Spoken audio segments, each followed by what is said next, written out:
তেল দিয়ে বড়িগুলো ভেজে নেব বড়ি ভর্তা করার জন্যে। যে এইভাবে বড়িগুলো লাল লাল করে ভেজে নেব। শুকনো মরিচ দেবো, একটু কাঁচা মরিচ টেলে নিয়েছি, কাঁচা মরিচ দেব। এবার পেঁয়াজও টেলে নিয়েছি, আবার কাঁচা পেঁয়াজও দেব। টালা পেঁয়াজ কাঁচা পেঁয়াজ সব একসাথে দেব।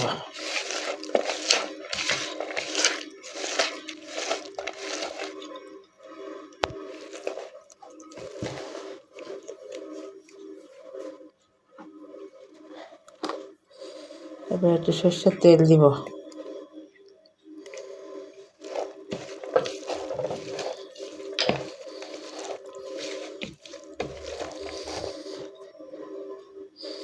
এবার মেখে নিয়ে আমি এই যে গুঁড়ো করে রেখেছি বড়িগুলো ভেজেছিলাম, দেখাইছি আগেই, এটাই আমি কুটে নিই।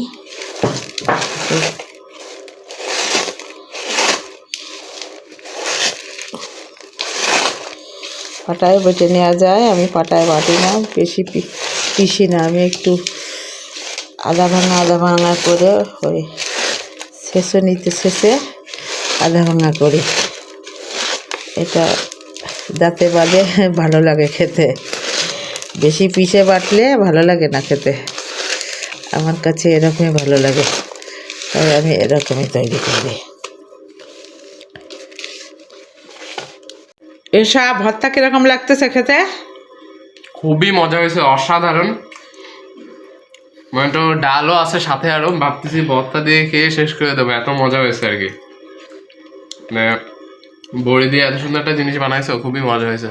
আপনারা খেয়ে দেখবেন, ভালো লাগবে সবার।